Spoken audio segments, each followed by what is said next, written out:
할아버지를 봐도 한심하고요. 우리 집안 식구는 이렇게 왜 다 한심한 이 사람들밖에 없나?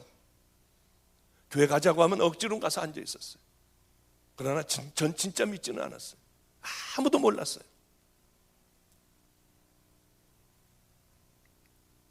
얼마나 울었는지요. 그래서 이제 울면서 다시 크리스마스 추리 밑에 가서 다시 무릎을 꿇고 얼마나 울었는지 몰라요. 이 두 가지 때문에 울었어요. 하나는 하나님이 살아계신 게 너무 기뻤습니다. 이제 된 거예요. 이제는 세상이 무너져도 되고 내가 지금 죽어도 이제 되는 거예요. 또 하나는 그 좋은 가정에서 자라고요. 귀한 목사의 가정에서 자랐는데 저는 하나님이 없다고 생각하고 39이라는 나이까지 주님을 멀리하고 온갖 타락된 인생을 살아왔던 것이요. 더러운 가치관을 가지고 살아왔던 것이요. 그게 너무 저에게는 충격이었어요. 그래서 얼마나 울었는지 몰라요. 뒹굴면서 울었어요. 하나님 용서해 주세요. 이제 내가 하나님께 약속한 그대로 살 거예요. 저는 절대 타협하지 않을 거라고 주님 앞에 맹세했어요. 여러분, 그렇지 않았으면 저는 여기 절대로 목사가 될 리가 없어요. 제가 어떻게 목사가 되겠어요?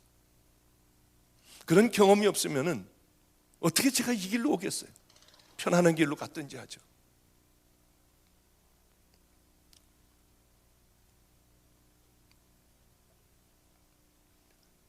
그래, 주님을 만나자마자 제일 먼저 생각나는 사람들이 있었습니다. 아니, 그 옛날에 그 사람들은 뭔가 예수를 믿는다고 하면서 하나님의 자녀라고 하면서요, 어떻게 그렇게 교회 안에서 싸움질들을 하고 지 마음대로 얘기를 하고 어떻게 그렇게 더럽고 추악한 삶들을 살았을까? 여러분, 우리는 안 그렇습니까? 여러분, 여기 있는 여러분들, 나는 가짜인가 진짜인가 한번 심각하게 생각해 보세요. 나는 정말 아무도 안 보는 데서 승리하며 우리 주님을 사랑하는 마음을 갖고 있는가? 구원받은 하나님의 자녀라고 해도 넘어질 때 있어요. 실족할 때 분명히 있습니다. 왜 없겠어요? 그러나 천성을 바라보며 유혹의 길로 들어가기도 해요. 그러나 거기에 빠져 있지는 않아요. 다시 얼른 돌아와 잘못된 것을 알고 다시 천국을 바라보고 가는 거예요. 넘어질 수 있습니다. 습관적으로 넘어지지 않아요. 그것과 싸워 승리하는 자가 믿음의 하나님의 자녀들이에요. 세상에는 얼마나 많은 가짜들이 있는지요. 예수님은 이 세상에서 창녀들도 기뻐하셨어요. 이 서기관도 기뻐하셨어요. 세리도 기뻐하셨어요. 강도도 기뻐하시고요. 다 받아주셨어요. 예수님은 십자가에 달려 돌아가시면서 하나님, 자기를 박는 침뱉고 조롱하고 티끌을 날리는 그들을 보며 하나님, 저들은 도대체 지네들이 무슨 짓을 하는지 알지 못합니다. 저들을 용서해 주시옵소서. 주님은 이런 분이에요. 그러나 세상에서 그 자들만 보면 분노하여 소리 지르고 하지 말아야 될 욕을 하는 그런 주님이셨어요. 이 독사의 새끼들아, 다 천국 가도 너희들만큼은 안 된다. 누구였죠? 서기관, 바리새인, 제사장들이었습니다. 여러분, 그때 당시에 서기관이 뭐 하는 사람이에요? 성경적인 지식이 여러분 많으시죠? 서기관이 뭐 하는 사람이죠? 예? 서기관은요, 그때 당시에는 성경이 그렇게 없었습니다. 이런 인쇄술이 발달되지 않아서 성경을 다 필사를 했어요. 양의 가죽이나 이런 곳에. 그걸 하는 사람이에요. 성경에 대한, 하나님에 대한 지식이 얼마나 많은 사람들인지 모릅니다. 그래서 이 서기관이 회당에 가서 탁 앉으면은 많은 사람들이 하나님의 말씀을 들으려고 회당에 와서 앉았어요. 그러면 가르치는 거예요, 하나님에 대해서. 그 사람들이 서기관입니다. 율법을 만들기도 하고요. 바리새인은요, 똑바로 예수 믿는 사람들이었어요. 하나님 섬기는 사람이었어요. 11조도 열심히 하고요, 구제도 열심히 하고요, 이 사람들은 금식도 하고요. 하여튼 깨끗한 사람들이었습니다. 하나님을 위하여 구별된 사람이었어요. 주님은 이들을 보고 독사의 새끼들이라고 그랬습니다. 너희들은 회칠한 무덤이라고 했어요. 안에는 썩은 것이 가득한, 그렇고 너희들은 겉에는 하얀 색칠을 했다. 하나님께서 제일 싫어하시는 사람들, 이 세상에서 여러분 죄인이면 괜찮아요. 장녀면 장녀인 채로 나와도 돼요. 강도면 강도인 채로요. 온갖 범죄하는 사람들 다 하나님 예수 그리스도의 보혈로 십자가로 다 용서받아요. 그러나 주님께서 독사의 새끼들아, 너희들은 저들을 본받지 말아라. 저들은 다 지옥 갈 자들이다. 왜 그랬겠습니까? 그들은 이중적이었어요. 가면들을 쓰고 있었어요. 혼자 있을 때는 온갖 더러움에 다 빠져 있어요. 그리고는 사람들 앞에서는 그런 척 하는 거예요. 거짓된 거예요. 이중적인 거예요. 여러분들, 죄인이면 죄인으로 나오시면 돼요. 가면을 절대 쓰면 안 돼요. 이번 집회를 통해서 여러분들의 가면이 뜯겨지기를 바랍니다. 거짓된 걸 벗어버리는 거예요. 정말 주님 앞에 우리는 바로 서는 거예요. 십자가 앞에 바로 서는 거예요.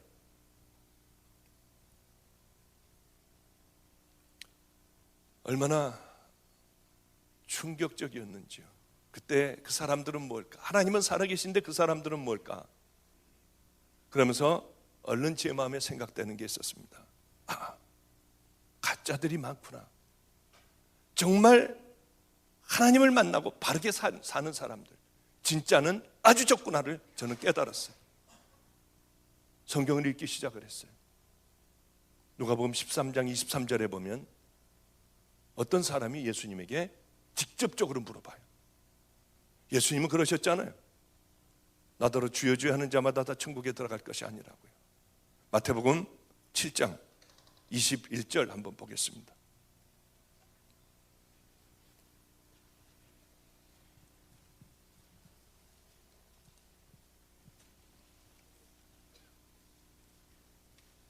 처음에 성경을 읽는 것보다 말씀을 전하면서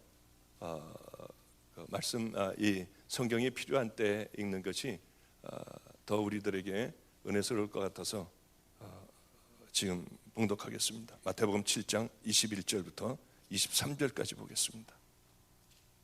나더러 주여 주여 하는 자마다 천국에 다 들어갈 것이 아니요 다만 하늘에 계신 내 아버지의 뜻대로 행하는 자라야 들어가리라. 그날에 많은 사람이 나더러 이르되 주여 주여 우리가 주의 이름으로 선지자 노릇하며 주의 이름으로 귀신을 쫓아내며 주의 이름으로 많은 권능을 행치 아니하였나이까 하리니 그때 내가 저에게 밝히 말하되 내가 너희를 도무지 알지 못하니 불법을 행하는 자들아 내가서 떠나가라 하리라. 아무리 주여 주여 해도 소용이 없다는 겁니다. 누가복음 13장 23절에 보면 어떤 사람이 주님은 이렇게 단호하게 말씀하기 때문에 물어봅니다. 주님, 구원받을 자의 수가, 숫자까지 얘기해요. 구원받을 자의 수가 적습니까? 주님이 자꾸 이렇게 말씀하시니까요. 너희들 눈이 범죄하면 뽑아버리고 손이 범죄하면 도끼로 찍어버리고 발이 범죄하면 찍어 잘라내버리고 불구자로 천국 들어가라. 주여 주여 한다고 되지 않는다. 그러니 구원받을 숫자가 적습니까? 하고 물어보니까 주님께서는 이렇게 대답하십니다. 좁은 문으로 들어가라. 들어가기를 구하여도 들어가는 자가 적으리라고 그러셨어요. 이 산상설교에서 보면 예수님을 따르는 수많은 무리들과 예수님의 제자를 놓고 예수님은 말씀하세요. 이 좁은 문과 넓은 문이 있다고 하세요. 좁은 문은 영원한 생명으로 인도하는 문인데 그 길은 좁아서 사람들이 들어가질 않는데요. 넓은 문이 있는데 거기는 길이 넓고 곧아서 사람들이 많이 들어간다고 그래요. 누구에게 했다고요? 예수님을 따르는 무리들에게 했습니다. 그 길은 멸망의 길이라고 그랬어요. 여러분, 주님은 거짓말하지 않아요. 과장하지 않아요. 있는 그대로 예수님은 말씀하십니다. 여러분, 좁은 길로 들어가고 있습니까? 주님을 만나 여러분들은 정말 좁은 길로 가고 있습니까? 주님을 위하여 많은 고난을 받나요? 핍박을 받나요? 아니면은 교인답지 못하게 살고 손가락질 받는 그런 믿음으로 살아가나요? 그러나 실망하고 좌절할 필요가 없어요. 행위로 우리는 절대 구원받지 못합니다. 십자가를 만나면 그렇게 살 수밖에 없어요.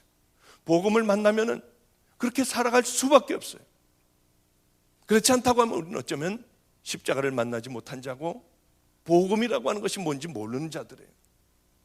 이번 집회를 통하여 여러분 다시 복음이 무엇인가, 십자가가 무엇인가, 과연 천국 가는 자들은 어떤 삶을 살아가야 하는가, 하나님의 자녀이고 천국 시민들은 이 땅에서 뭘 하고 살아가야 하는가, 이번 집회를 통하여 여러분 꼭 결단하시기를 바랍니다. 그래, 가짜가 많구나 하는 생각을 했어요. 주님, 그리고 주님을 만나니까 이제 그동안은 돈이 최고라고 생각하고요, 명예가 최고라고 생각하고 인생을 살아가는 동안 즐겨야 한다고 생각을 했습니다. 가치관이 다 바뀌더군요.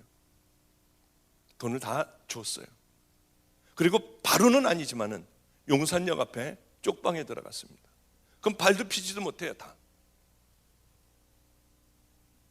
이 발도 피지도 못하는데 오므리고 자야 되는데 800일 하고 자다가 거기는 방이 조그맣니다.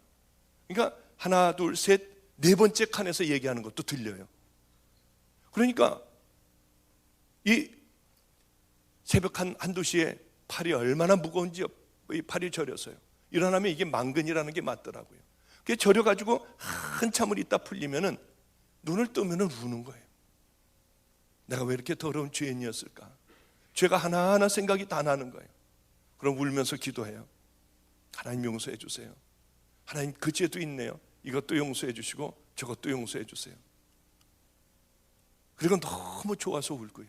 그럼 소리가 나니까 옆방에 저쪽에 들릴 것 같아서 옷을 벗어서요 입에다가 맞고 그렇게 울다가 보면 코니 치민이 이게 전부 여기에 그렇게 축축하게 젖어 있는 그날들을 늘 그렇게 살았어요.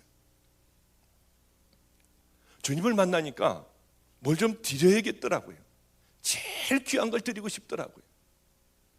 그래서 재산도 이제 그렇게 해가지고 다 드리기로 하고요. 근데 이제 하나님, 나는 이 의사였는데 이제서부터 시작인데 나 이거 다 버릴게요. 이제 이런 거 안 할게요. 제가 청진기 절대로 안 되고 주사기 안 되고 칼 안 될 거예요. 그리고 하나님이 날 왜 불렀는지 모르지만 실컷 써먹다가 할 일 없으면 저를 버리세요. 그러면 저는 이 청진기에 나중에 수술 도구니 다 집어넣고 세상에서 제일 비참한 것, 하나님께서 세상에서 제일 험하다고 생각하는 그곳으로 저를 보내주세요. 평생 한국에 오지 않고 거기서 살다가 주님 부르시면은 저는 거기로 갈게요. 지금도 역시 동일해요. 지금도 늘 자다가 그때예요. 바로 하나님께서 나를 놔주시는 그날 그 험한 곳에 가서 어쩌면은 먹지 못해서 배가 뚱뚱하게 부르고요, 눈은 크게 떠 있고요, 이 갈비뼈는 잔뜩 들어가 있고요, 무섭고 두려움에 지쳐서 숨을 헐떡이는 그 아이들을 영양제를 주고 붙들어 끌어안고 그냥 불쌍해서 한참을 그냥 울고요. 그러면 거기서 평생을 보내면 얼마나 좋을까. 자다 말고 막 일어나서 좋아서요, 주님 주님 주님 주님. 지금도 그 마음은 조금도 변함없어요.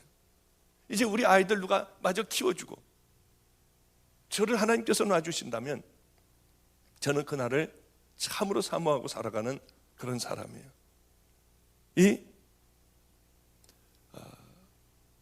아주 귀한 목사님을 한 분을 만나게 됐습니다. 그 얘기는 조금 이따 할까요? 하나님 앞에 또 드릴 게 뭐가 있을까? 내게 제일 귀한 게 뭘까? 생각을 했어요.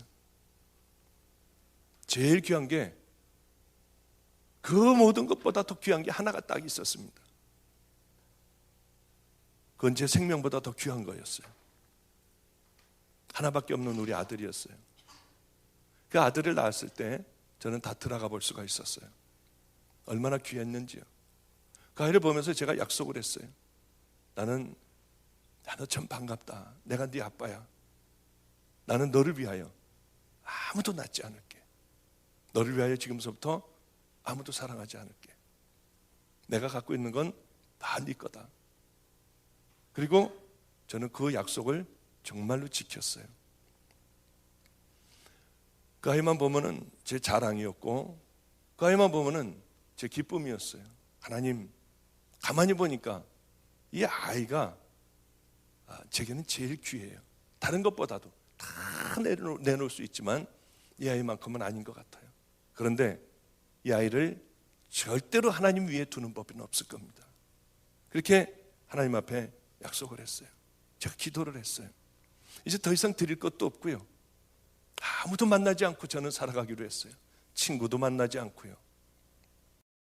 그렇게 그런 어느 날 하나님께서 충격적인 말씀을 하셨습니다. 너 이제 집을 떠나라. 얼마나 충격이었는지.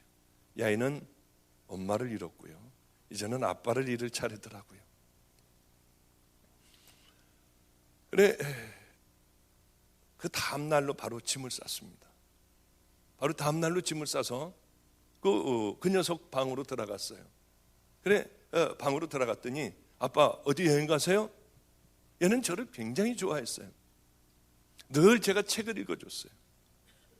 가야하고 헤어지기 전날에도 제가 책을 읽어줬어요. 그런데 하나님께서 너는 떠나라고 하는 거예요. 그 가방을 들고 다 싸가지고 갔더니 아빠 여행 가세요? 저에게 물었어요. 걔 아니야. 걔도 참 내성적인 아이입니다. 어디 갔느냐? 내가 하나님을 만났어.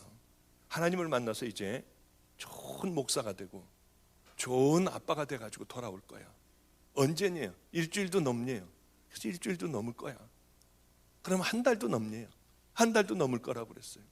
걔가 초등학교 4학년 때였습니다. 그래, 그러면 아빠 1년도 넘네요. 그러면서 걔가 눈이 크거든요. 그렇게 눈물을 뚝뚝뚝뚝 흘리더라고요. 아마 그럴 수도 있을 거야 했더니 못 간대요. 소리를 지르더라고요. 아이고, 그러고 우는데 한참 괴로웠어요. 너무 괴로웠어요. 사도신경을 외우면서 집을 애가 악을 쓰는 우는 소리를 뒤로 하고 나왔어요. 얼마나 힘들었는지요. 그래서 이제 차를 타고 도저히 이제 앞을 볼 수도 없고 너무 힘이 들어가지고 차를 한쪽 구덩이에 세워놓고 얼마나 울었는지요. 배 있는 데가 다 젖었어요. 그래 이제 하나님, 나는 어디로 가는지도 몰라요. 이 아들을 나는 떠나지만은 제가 있는 것보다 제가 키우는 것보다 이 아이를 하나님 더 잘 키워주세요 하고 저는 떠났어요. 그러고서 이제 그 아이하고 헤어지게 됐습니다.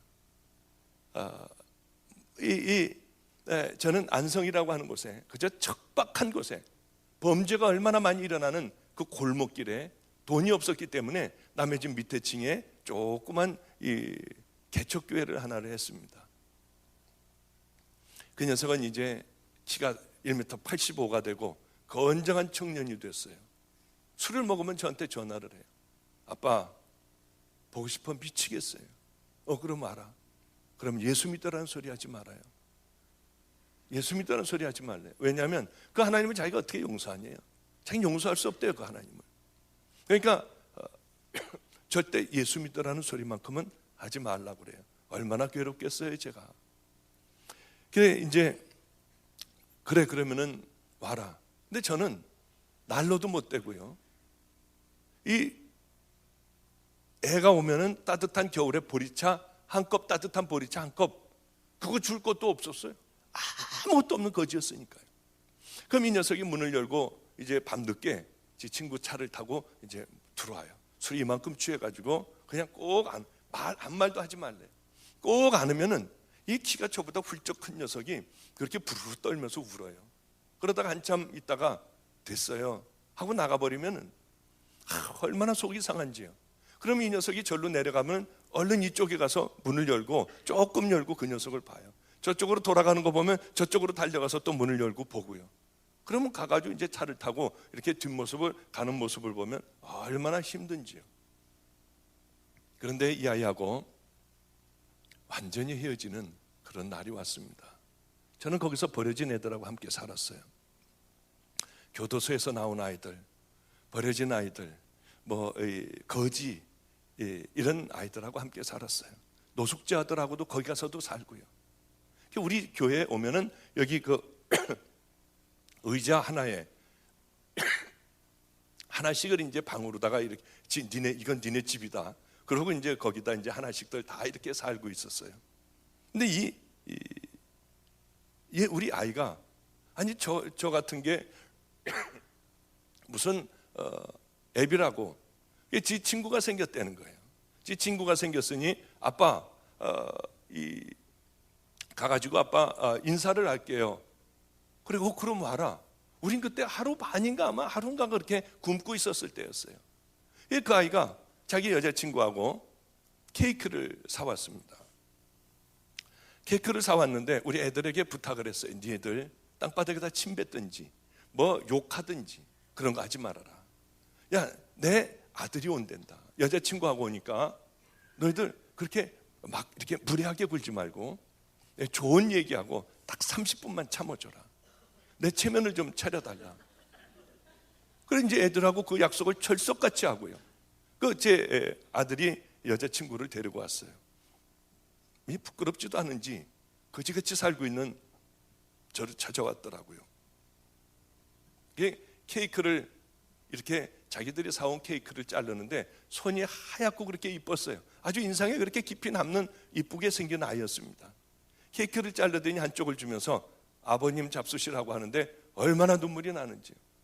저는 아무도 알아주는 사람도 없고 거기서 그냥 버려진 애들하고 살면서 매도 맞고요. 때리면은 매도 맞고 참 힘들게 그렇게 살아가고 있었어요. 근데 아버님 잡수시라고 하는데요.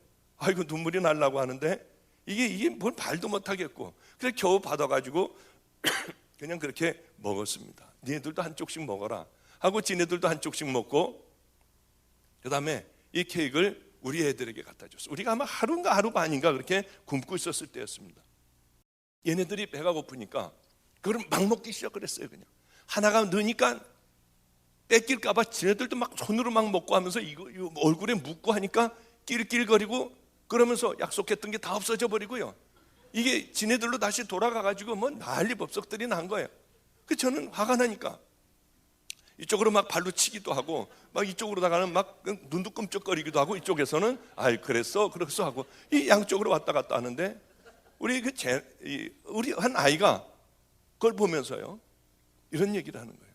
목사님 왜 아들 볼 때는 웃고 그렇게 편안한 얼굴로 보고 우리들 볼 때는 왜 인상을 쓰고 그렇게 발로 차고 하냐요. 근데 그때 어떤 생각이 들었냐 하면은 왜 그때 그 생각이 들었는지 몰라요. 하나님 앞에 제가 약속했던 생각이 탁 떠오르는 거예요. 오래전에 하나님 절대로 이 아들을 하나님 위에 놓지 않겠어요. 두고 보세요. 그게 갑자기 이 아이 이 교도소 갔다 얼마 나온 지 얼마 안 된 아이의 그 얘기가 그게 콱 들어오는 거예요.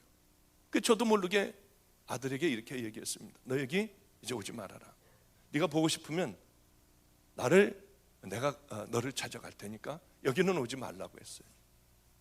그러니까 이 아이의 얼굴이 일그러지면서요. 지 여자친구 손목을 탁 잡더니 나가지. 얘네들에게 입에다 담을 수 없는 욕을요 막 퍼대는 거예요. 전 그 아이의 그런 모습을 처음 봤어요. 막 악을 쓰면서 소리를 질렀어요. 그러더니 아빠는 나를 2번 버렸대요. 아빠는 나를 2번 버렸으니까 이제는 찾지 않겠대요. 얼마나 충격적이었는지요. 그리고 그 아이하고의 그 아이는 그러고 나가버렸습니다. 얼마나 힘들었겠습니까? 이건 내가 뭐 또 잘못했구나. 근데 주님 앞에서 제가 그렇게 약속을 했던 게 그때 생각이 난 거예요. 주님이 저를 한번 다뤄보시느라고 했는지 아니면은 이게 제 생각인지 지금도 저는 아직도 알지 못해요. 그리고 나갔습니다. 지금 한 7년 됐나요? 못 본 지가. 같은 서울에 살면서 한 7년 넘어 못 봤을 거예요. 지금은 29살 청년인가 그것도 잘 잊어버렸어요. 근데 결혼을 했는지도 안 했는지도 몰라요. 여러분 제가 찾으려면 못 찾겠습니까? 우리 누님도 저기 와 있어요. 우리 매형도 와 있고요. 찾으려면 못 찾겠나요? 그 아이들하고 친한데요. 얼마든지 찾을 수 있어요. 네, 찾지 않고 이 차를 타고 가다가 보면 차를 타고 가다 보면은 죄송합니다. 키가 큰 녀석이 하나가 지나가요. 그럼 가슴이 뛰기 시작을 해요. 그 녀석인가? 어쩌면 저렇게 닮았지 하고 앞으로 가보면 다른 얼굴이에요. 아니구나. 그때 또 잠 못 자요. 우리 애들은 정말 이제 성자같이 자랐어요. 그 아이들은요, 학교 가다가 서대문에서 신발 벗고 있는 거지가 있으면은요, 대학생들의 얘네들은요, 그 자리에서 신발을 벗어요. 그래서 그 거지들 신발을 다 신겨주고, 얘네들은 돈이 없기 때문에 맨발로 학교를 가요. 그리고 맨발로 학교 가서 강의 다 듣고 맨발로 전철을 타고 인천까지 와요. 그리고 버스를 타고 집에 와요.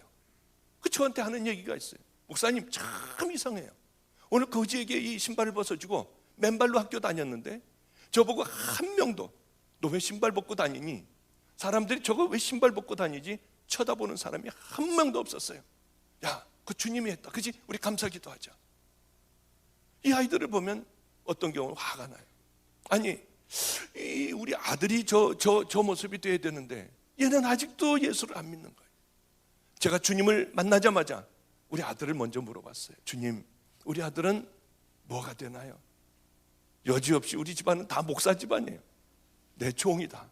내가 꼭 필요할 때 부르리라. 주님께서 그러셨어요. 한 번도 저는 우리 아들에 대하여 그 기도를 늘 하죠. 하나님 언제예요? 하나님 언제예요?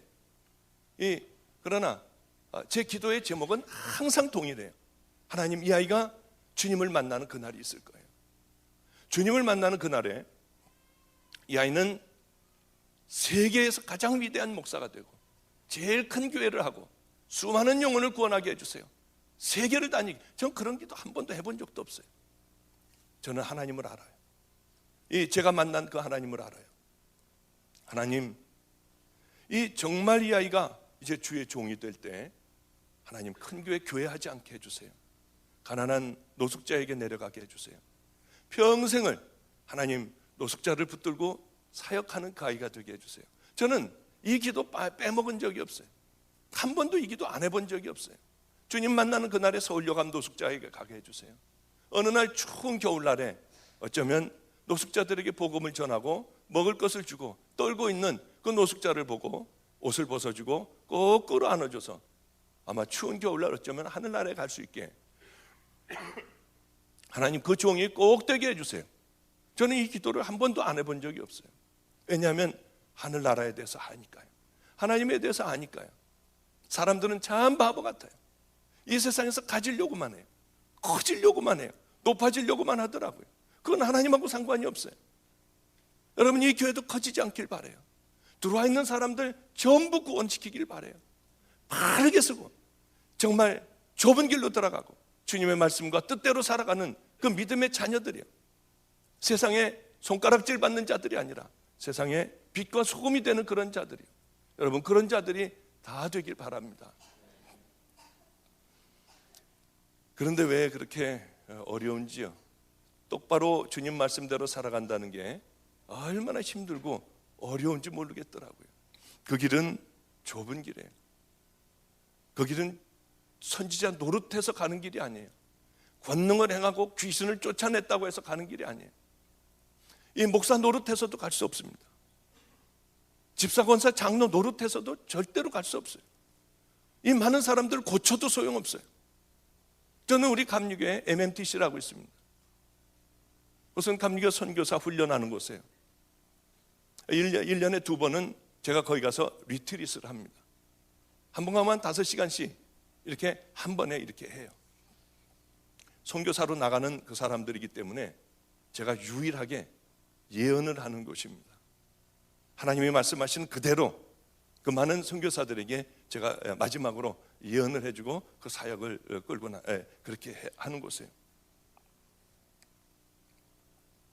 그곳에서 저를 제일 험한 곳으로 선교지를 보내줍니다. 카자흐스탄에 갈보리 교회인가 주님의 교회인가 김영준 목사님이라는 분이 계세요. 그 교회 갔었습니다. 소문이 잘못 나가지고 온갖 병자들이 300km, 400km 되는 데서 몰려들었어요. 그랬는데 그곳에서 회개의 역사가 일어나기 시작을 했습니다. 거기는 모슬렘들이에요. 다 모슬렘들이에요. 그래, 한번 모슬렘들 한번 와봐라. 하나님이 살아계신 것을 와봐라. 근데 저는 그런 능력이 없는 사람이에요. 거기서 막 과대 선전을 했어요. 이게 300km 되는 데서도 오고, 하여튼 수도 없이 많이 왔어요. 다 병자들로 가득 찼어요. 여기서 치유의 역사가 일어나지 않으면 큰일 난다는 거예요. 저는 뭐 해봤어야죠, 그런 것을요. 누군 안 하고 싶나요? 그거 다 하고 싶지. 했는데 안 되더라고요. 김영준 목사님이 저에게 그랬어요. 이러면 안 된대요. 누구는 안 하고 싶나요? 얼마나 망신을 당했는지 몰라요. 첫날이요. 이렇게 하시면 곤란하대요. 나는 고친다고 얘기도 안 했고 아무 얘기도 안 했는데 하여튼 얼굴이 빨개지고요. 저는 가슴이 좀 마음이 작은 사람이라서 뒤척뒤척거렸어요. 주님 어떻게 해요? 성령님 어떻게 해요? 저는 다시는 이제 사람들 손 대고 기도 안 하겠어요. 다 기도해 줬는데 이 김영준 목사님이 주책같이, 이 주책이 아니라 그 목사님이 여기서 지금 치유받은 사람 손 들라고 하는데 그 많은 사람 중에 한 명도 안 드는 거예요. 그래서 저는 들어왔어요. 성령님, 이제 내일은 성령님하고 얘기하고 듣는 법을 분명하게 듣는 법이요. 그 말씀을 좀 전하려고 그래요. 그런데 성령님, 아니 모슬렘 지역에 와서 사람들이 다 예수를 믿겠다고 왔는데 제가 기도를 했는데 한 명도 낫질 않았어요. 이제 서울에 가서 다시는 내가 그 사람들 머리에 손을 얹고는 기도 안 하겠어요. 왜? 능력 없는 목사가 이 모슬렘 지역에서도 안 됐는데, 카자흐스탄 지역에서도 안 됐는데 서울 간다고 되겠습니까? 저는 이제 안 하겠어요. 그리고 이제 두 번째 봤더니 3분의 1이 빠져나갔어요. 그래서 이제 말씀을 다 전하고 심한 부담감에 시달리면서 다 각자 아픈 곳에 손대라. 나 이제 손 대고 기도 안 하겠다. 각자 아픈 곳에 손을 대고 한번 기도해보자. 그리고 주여를 불렀어요. 주님, 이 사람들을 좀 낫게 해주세요. 그리고 기도를 하는데 성령님이 말씀을 하시는 거예요. 아니다, 다시 손을 대고 기도해라. 이건 그럼 끝난 겁니다. 내려갔어요. 수업 다 시키고, 자 이제 성령님이 함께 해주시니까 여러분들 나와서 기도를 받으라고. 근데 맨 앞에 한 300km 되는 데서 이틀인가 걸려서 온 귀머거리 아이가 있었어요. 그 아이를 소리 지르고 기도해줘도 이건 안 되는 거예요. 나면서부터 귀머거리예요. 그래서 이제 두 번째 날에 가서 자신 있게 성령님이 해준다고 했으니까요. 통성기도 시키고 기도받을 사람 나오라고 그랬더니 첫날에는 막 뛰어나오고 난리법석이 나는 사람이 천천히들 걸어 나와요. 이 아이가 먼저 나왔어요. 맨 앞에 앉아있다가 있는 힘을 다해서 소리 지르고 목이 다 쉬도록 기도를 했습니다. 들리니? 안 들린대요.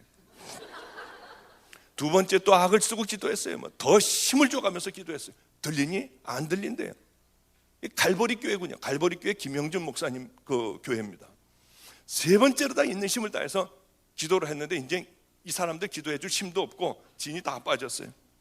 들리니? 안 들린다는 거예요. 그래서 또 틀렸구나. 내가 또 잘못 들었구나 하고 이제 저는 올라오려고 하는데 손가락을 귀에 넣어라. 그래, 손가락을 귀에 넣었는데 이게 안 될까봐 있는 힘을 다해서 넣으니까 얘가 아프다고 막 소리 질러도 저는 하여튼 안 될까봐 막 소리 질렀어요. 이게 여러분들은 웃지만 저에겐 엄청 이게 스트레스였습니다. 그리고 평소에 이 귀머거리를 한번 기도해서 좀 이게 들렸다고 하면은 자신 있게 가가지고 할 텐데 그런 적도 없고, 저는 남 귀머거리 귀 들리게 한 적도 없고, 그래 소리를 지르고 기도하다 애가 하도 죽는다고 소리를 질러서 봤더니 너무 꼭 그냥 있는 힘을 다해서 이거를 집어넣고 있었어요.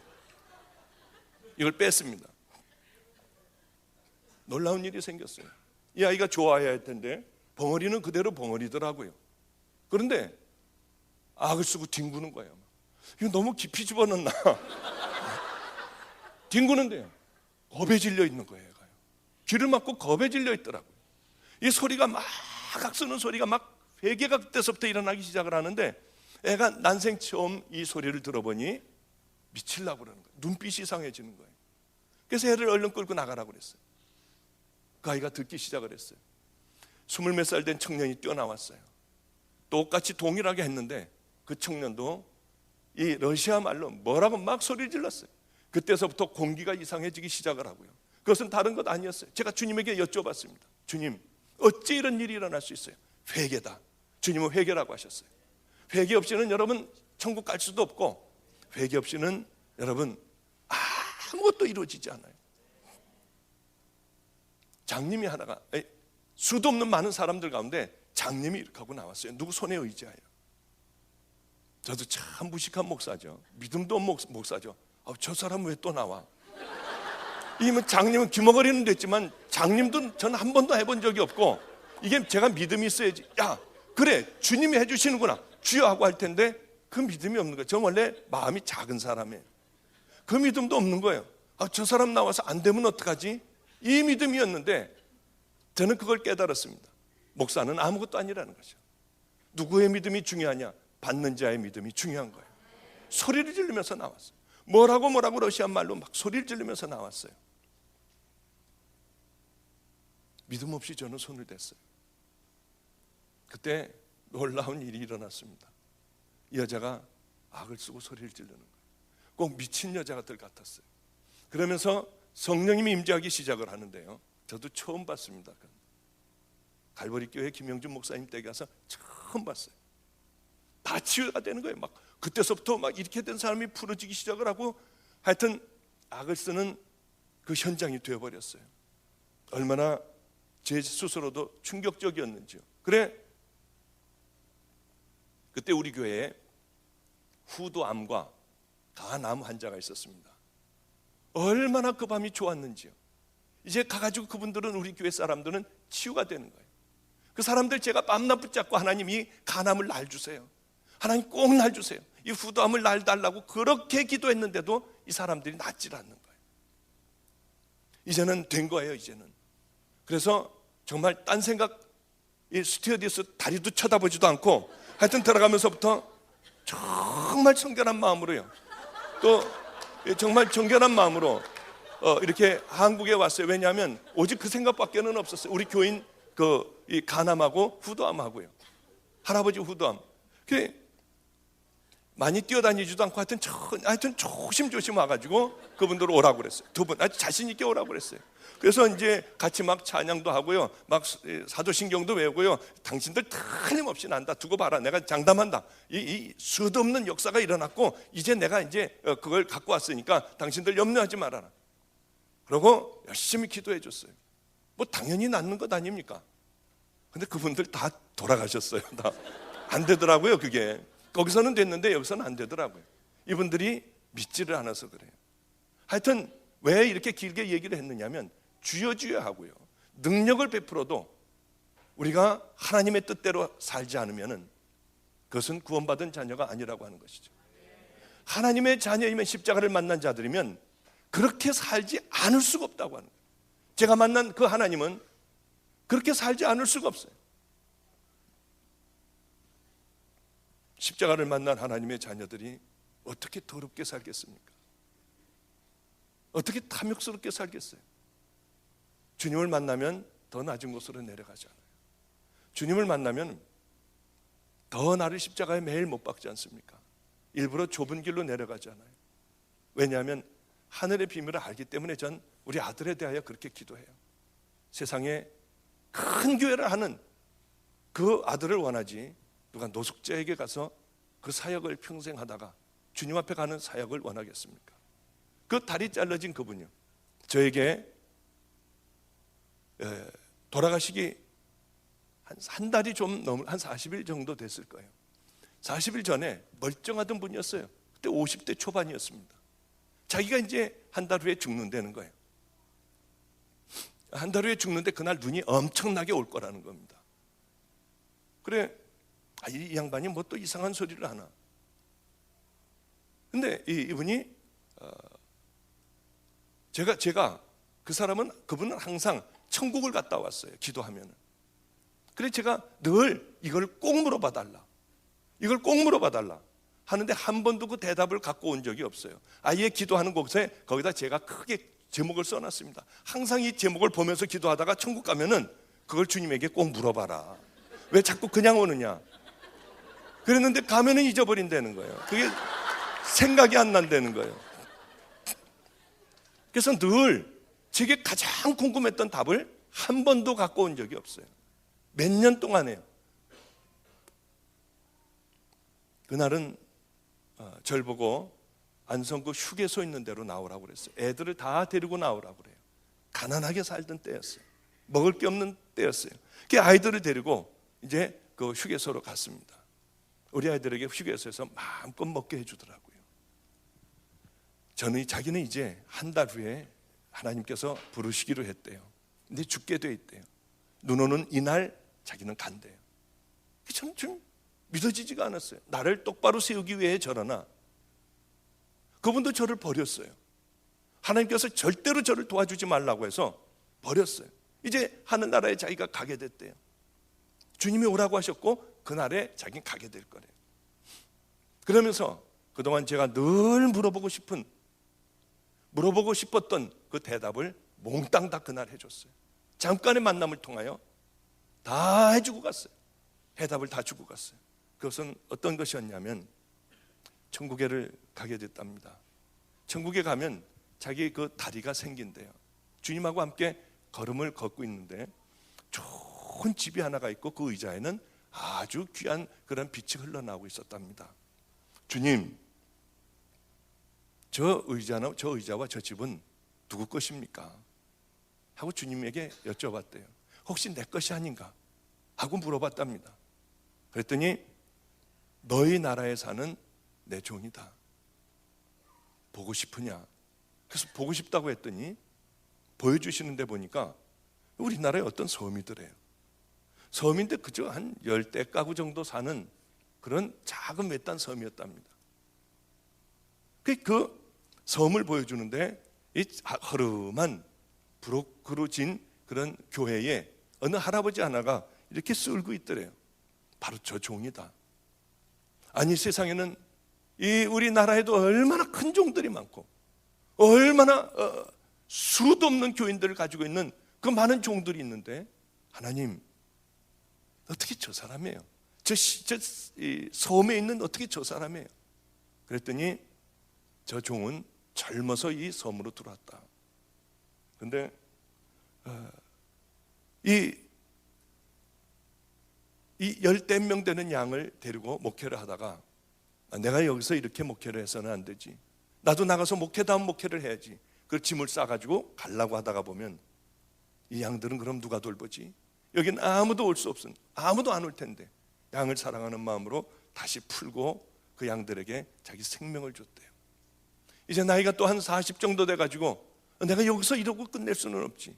또 쌌다가 그럼 이 양들은 누가 돌보지?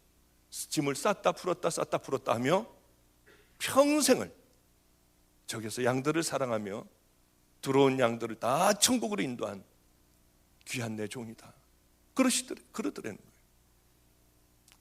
그러면서 저한테 이제 돌아가시기 한 달 전에 우리 누님하고도 아주 친해요. 저기 와 있는 우리 누님하고도 아주 친한 전도사예요. 그런데 돌아가시기 전에 그 해답을 제게 다 줬어요. 그러면서 이 땅에서 크고 화려하게 살려고 하지 말아라. 이 땅에서는 가장 낮은 곳에서 살아라. 그리고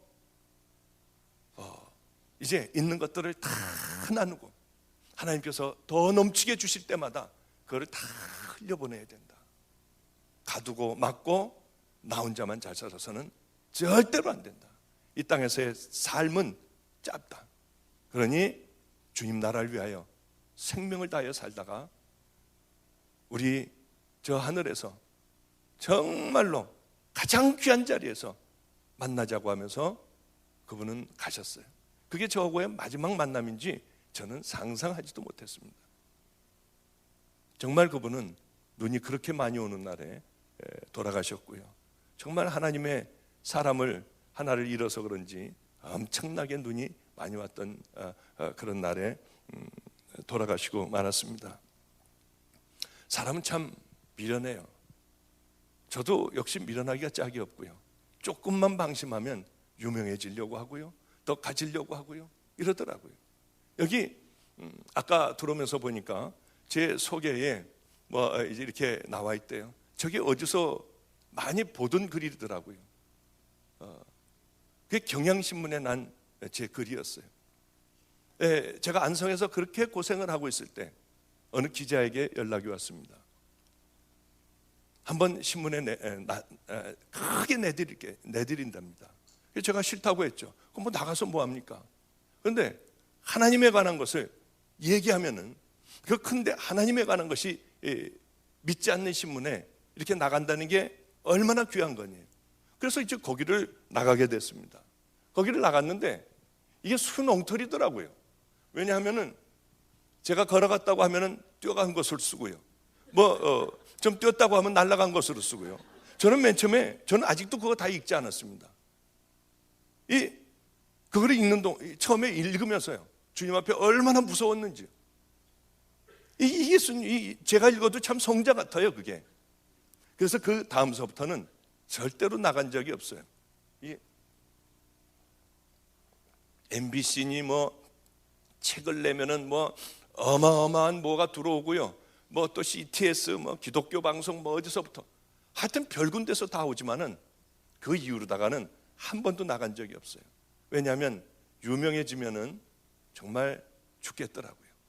유명해지면은 저는 참 안타깝게 생각하는 게, 요즘 TV에서 왜 그렇게들 큰 귀한 목사님들이 입에 거론이 되고요, 그렇게 부끄러운지요. 세계에서 제일 큰 교회인 목사님도 나오고요, 제가 제일 존경했던 어떤 시읒교회 목사님도 나오고요, 다 나오더라고요. 얼마나 그걸 보면서 안타까웠는지요. 저렇게 귀한 분이 은퇴들을 하고 나면 가지고 있는 재산들을 이 가장 험한 곳에서, 아니면은 서울여감 노숙자들을 앞에 가서 그들에게 따뜻하게 밥을 주고 노숙자들 하나하나 끌어안아주며 그렇게 하나님 앞에 기도를 해주는 거룩한 모습들을 보여줬으면 얼마나 좋을까.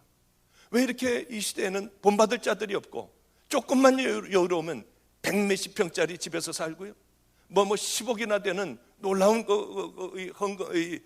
월급들을 받고요, 은퇴해서 왜 이렇게 스포츠카를 타고 다니는지. 젊은 목사가 스포츠카 타면은 그래도 볼만한데, 은퇴해가지고 70 넘어서 무슨 스포츠카를 타고 다니는지. 하여튼 다 이유야 있겠지만은 우리들에게 정말 본받을 그런 귀한 분들이 이 세상에는 없을까? 여러분, 우리가 해야 돼요.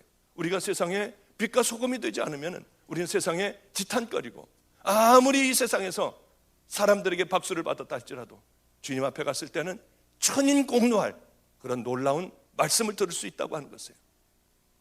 이 미국 사회를 변화시킬 수 있는 건 여러분들이에요. 내가 뭘 어떻게, 여러분, 하나님은 큰 걸 원하시지 않으세요. 금식 기도를 40일간 하고 어마어마한 여러분들 재산을 다 팔아서 나눠주고 이런 것을 원하시지 않아요. 그러면은 그야말로 더 좋은 일이 어디 있겠습니까마는 가장 주님께서 싫어하실 일, 그거 하나하나 처음부터 버리는 거예요. 그것이 더 음란이면, 젊은이들 같으면 음란이면 그것과 싸우는 거예요. 10번 범죄하다가 한 번 참으면은 너 이놈아 9번씩이나 범죄해. 주님은 그러시지 않으세요.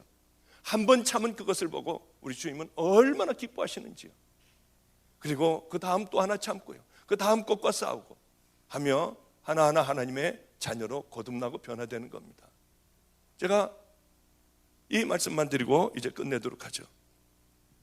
귀한 분을 한 분을 알고 있어요. 그분을 꼭 만나고 싶었어요.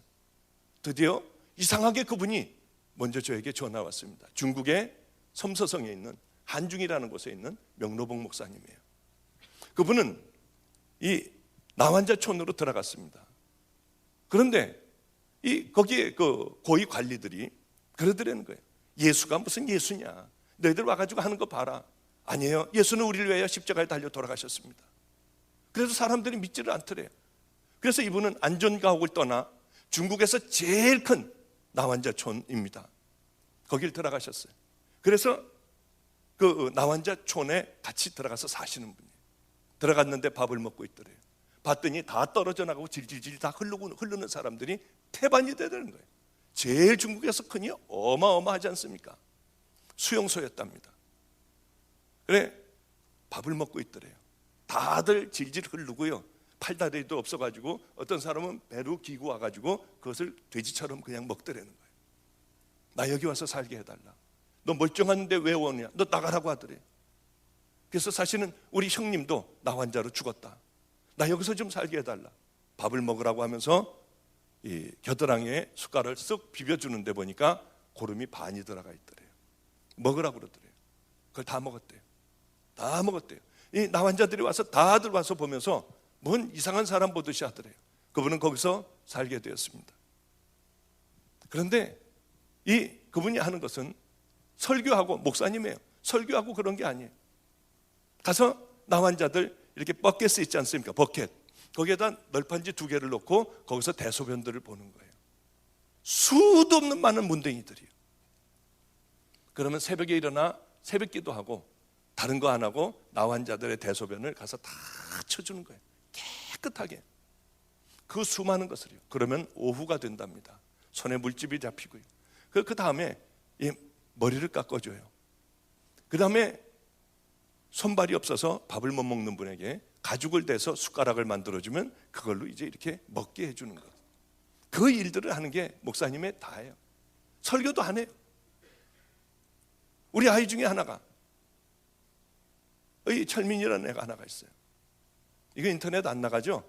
이렇게 얘기하다 보면 저도 모르게 이렇게 이름이 나와요. 그 아이가 10살 때서부터 소매치기 하고 구두 닦기를 하던 애예요. 32살까지 교도소에서 살았습니다. 술을 잔뜩 먹고 하여튼 저와의 만남이 이루어졌어요. 이 아이는 저를 만나자마자 옷을 다 벗었는데 목 여 밑에서부터 이 무릎 위까지 용문신에다가 뱀이 혓바닥을 내놓는 거예요. 여자가 나체 사진으로 있고요. 흉악한 것은 흉악한 그림은 다 그려져 있었어요. 그 아이가 나를 좀 보래요. 자기는 평생을 이렇게 살아왔대요. 교도소에서 살아왔고 알코올 중독자고 약물 중독자래요. 그 아이는 저와 만났고 우리 가족이 됐어요. 그 아이는 성자로 변해갔습니다. 딴 아이로 변해갔어요. 얼굴도 성자같이 변했어요. 얼마나 놀라웠는지요. 얘가 십자가를 만난 거예요. 얘가 복음을 정말 한 거예요. 여러분, 세상의 양아치들과 교도소에서 다니는 애들도 복음을 만나 가치관과 모든 삶과 생각이 변화돼요. 여러분들은 어떻습니까? 정말 변화됐나요? 정말 그 십자가를 만났습니까? 그 복음을 정말 만났나요? 그렇다면 여러분들의 가치관은 다 변화되어 있어야 하고 예전에 살던 삶에서 벗어나야 될 겁니다. 이 아이는 그렇게 만나게 됐어요.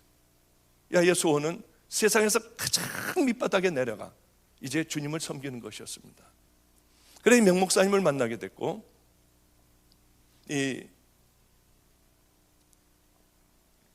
그곳으로 선교사 훈련을 다 받고 감리교 선교사 훈련을 받고 그곳에 가게 됐어요.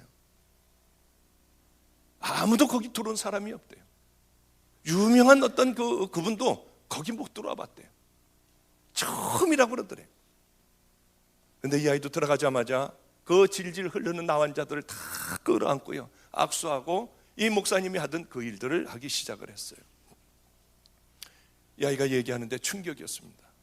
어느 날 급하게 산으로 오라고 해서 명 목사님하고 둘이 우리 철민이하고 산으로 올라갔더니 거적대기를 이렇게 하는데 밑바닥에 널빤지가 있는데 나 문둥병 환자가 죽어가고 있더래요. 근데 이 목사님이 처음으로 복음을 전하는 거예요. 예수를 아느냐? 당신 이제 죽으면 천국 가는데 천국 가는 방법이 있다. 예수를 믿어야 되고 예수님은 하나님의 아들로 십자가에 달려 돌아가시고 그분의 공로로 당신은 천국 간다. 얼마나 힘든 인생을 당신은 문둥병자로 나 환자로 살아왔냐? 그러면 문둥병 환자가 울면서 안다고 한대요. 숨은 깔딱깔딱 하면서요. 예수가 누구냐? 다시 물어본대요. 이제 설명을 했으니까요. 그러면은 너라고 그런대요. 예수가 너다. 나는 워스 명무스, 나는 명목사지 예수가 아니라고. 그러고서는 그때서부터 그걸 끌어안고요, 질질질질 흐르는 고름이 흐르는 그 사람을 끌어안고 볼을 비비며 기도를 한대요. 그리고 이제 일어나면, 그러니까 이 녀석은 그냥 그 녀석은 벌써 36이 됐습니다. 그렇게 자기도 울었대요. 얘는 해줄 것도 없고 중국말도 못하고 하니까 끌어안고 자기는 그냥 울기만 하는 거예요. 그 고위 갈래들이 그런답니다. 너희들의 하나님과 저 밖의 세상에서의 하나님과는 어떤 차이가 있냐? 너희들이 진짜고 밖에 있는 자들이 가짜냐? 어떤 차이가 있느냐고 설명을 하라고 한대요.